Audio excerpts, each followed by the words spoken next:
Welcome back to Bite-Sized Sermons, where we explore the true teachings of Jesus and how they apply to our lives today. I'm your host, Erin Patrick. Today, we're diving into one of the most profound parts of Jesus' Sermon on the Mount, the Beatitudes. These 8 blessings found in Matthew 5, verses 3 to 12, challenge conventional wisdom and offer a fresh perspective on what it means to be blessed. Let's begin by examining each beatitude individually. Blessed are the poor in spirit, for theirs is the kingdom of heaven. This beatitude highlights humility and spiritual poverty. Being poor in spirit means recognizing our own spiritual need and dependence on God. It's about acknowledging that we don't have it all figured out and that we rely on a higher power for guidance and strength. The promise here is that such humility opens the door to the kingdom of heaven. In our modern world, where self-sufficiency is often celebrated, this teaching invites us to embrace our spiritual dependence and approach life with a sense of openness and trust in God. Blessed are those who mourn, for they shall be comforted. Mourning refers to deep sorrow or grief, not just for personal loss, but also for the state of the world. Jesus promises that those who face their pain with honesty and vulnerability will receive comfort. In today's society, grief is often minimized or avoided, but this beatitude assures us that processing our sorrow is essential for healing. It encourages us to be honest about our struggles and trust that God provides comfort in our times of need. Blessed are the meek, for they shall inherit the earth. Meekness is often misunderstood as weakness, but it actually represents strength under control.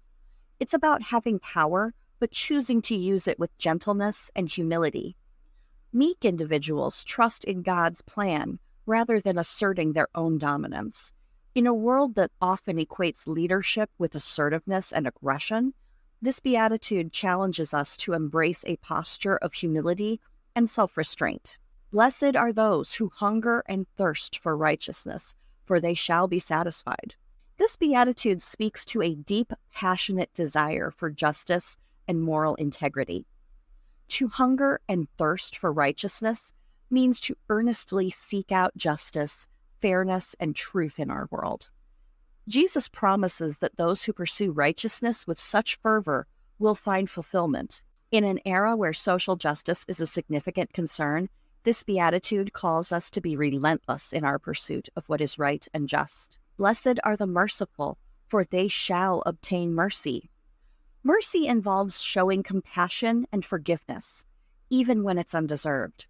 This beatitude emphasizes that the mercy we extend to others will be reciprocated. It challenges us to go beyond justice and embrace a spirit of grace and forgiveness. In a world that often values retribution, showing mercy becomes a radical act of love and kindness. Blessed are the pure in heart, for they shall see God. Purity of heart refers to sincerity and integrity, living in alignment with our values and beliefs.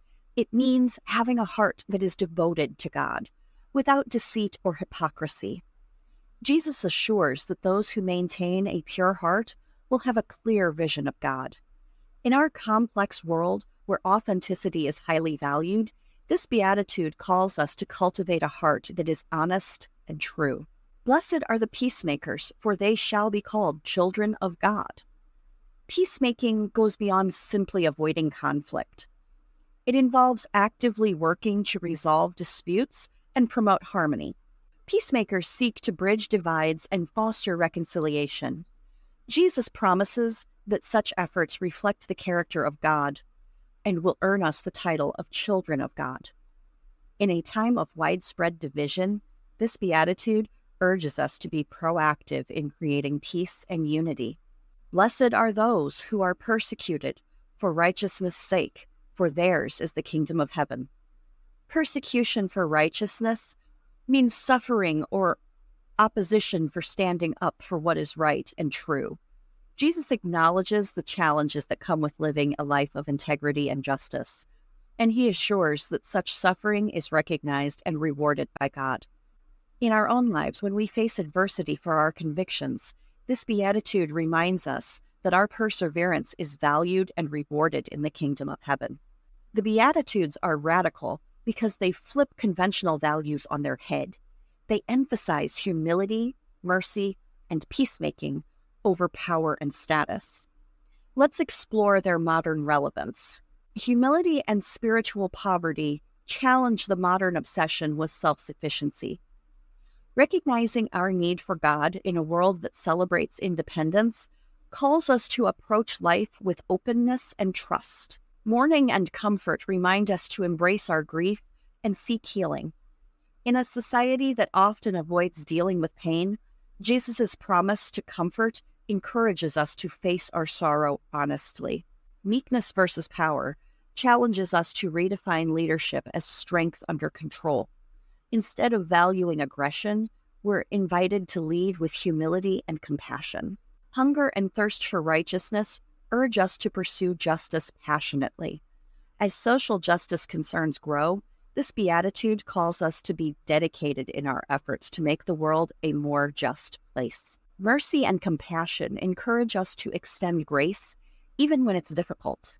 In a world that often values retribution, showing mercy becomes a powerful witness to God's love. Purity of heart calls us to live with sincerity and integrity. It invites us to align our actions with our values, reflecting authenticity in a complex world.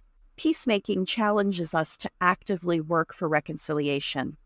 In times of division, being a peacemaker means striving to create unity and understanding. Persecution and reward reassure us that standing up for righteousness, despite opposition, is recognized by God. Our efforts to live with integrity and justice are acknowledged and valued in the kingdom of heaven. Let's delve deeper into these teachings. In Jesus' time, people expected a Messiah who would bring political liberation.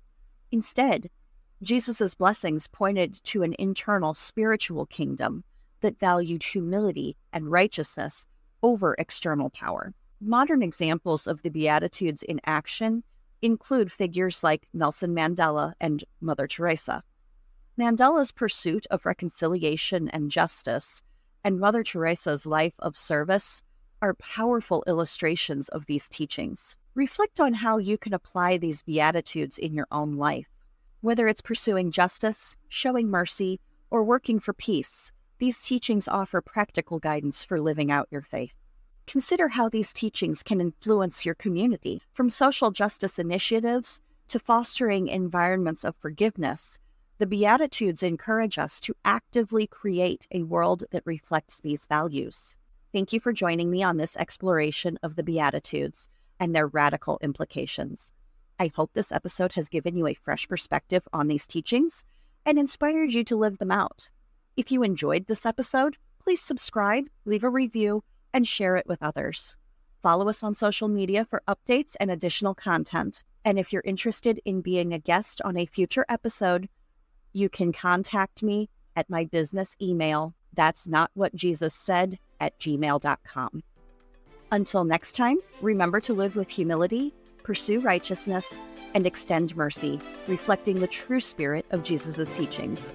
I'm Erin Patrick, and this has been Bite-Sized Sermons.